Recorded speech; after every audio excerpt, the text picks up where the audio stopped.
Stand up. Feet shoulder width apart. Squat halfway down. Where do you feel it? Your knees. Before your glutes, before your quads even loaded. That's not soreness from a cold muscle. That is your knee absorbing load it was never built to take. Your knee was designed to transfer force, not absorb it. When it absorbs instead of transfers, that's not a training response. That's just your knee joint filing a complaint. Think about what you've been told. Warm up longer. Stretch your hip flexors. Ice it afterward. You tried all of it. And the knees still ached the moment any real load went on. That's not a recovery problem. That's not a mobility problem. That is a positioning problem. And the frustrating part? You aren't taught differently. You learned to squat the same way everyone around you squatted. Maybe a coach told you your hips are too tight. Maybe someone suggested knee sleeves. The problem was never your hips. The problem was never your knees. It was where the movement was going wrong before the pain ever started. This video fixes that. One piece of anatomy, just one, your knee joint. It is a hinge, a modified hinge joint. It bends in one direction, straight back. Think of a door hinge. It swings open and closed. Push it sideways with any real force, and the screws pull out of the wall. Your knee is that hinge. Bend it straight, and it can handle enormous load. Push it sideways with that same load, and every rep becomes damage. Your knee pain doesn't come from too many reps. It comes from reps moving in a direction the joint was never built to move. And that direction doesn't always show up on the outside. Your squat can look clean from a distance. The damage still happens inside the joint. So where does that sideways movement come from? Your femur, your upper leg bone. Under resistance, your femur is supposed to stay aligned over your foot.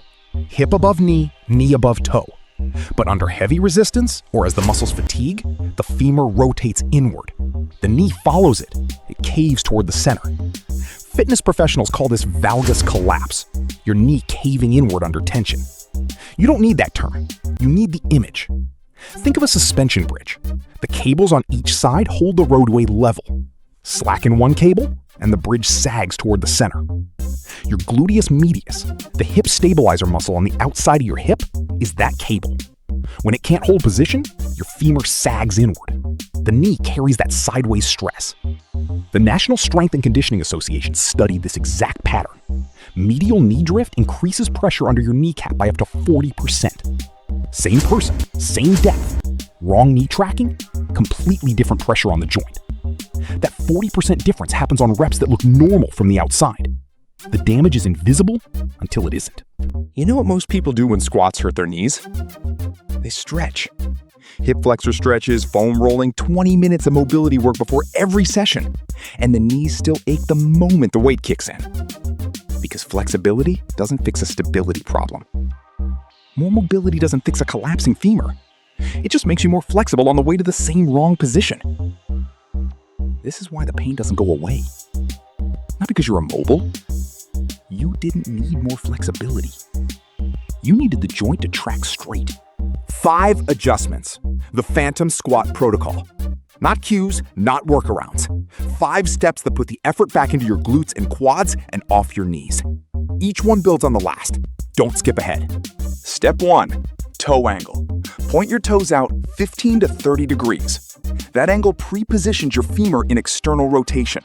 It creates the tracking line your knee needs before the rep even begins. Start here, every set. Step 2, screw your feet into the floor. Don't place your feet, screw them. Press down and try to rotate your feet outward. Not enough to move, just enough to feel. You'll feel your outer hip engage immediately. That engagement is your hip stabilizer activating. This is the most underused cue in every squat tutorial you've ever watched. It takes about 3 seconds to apply, and it changes where every rep lands. Step 3, hip hinge before knee bend.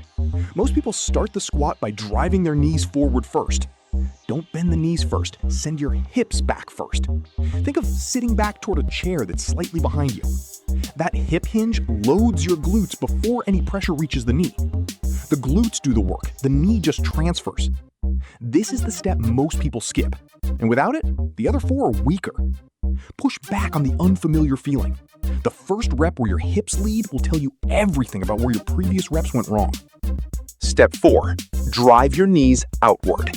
As you descend, actively push your knees out, toward your toes. Not inward, outward, over your second and third toe. The whole way down, the whole way up. That tracking direction holds your femur in the alignment you set with steps 1 and 2. The hinge moves clean, no sideways travel.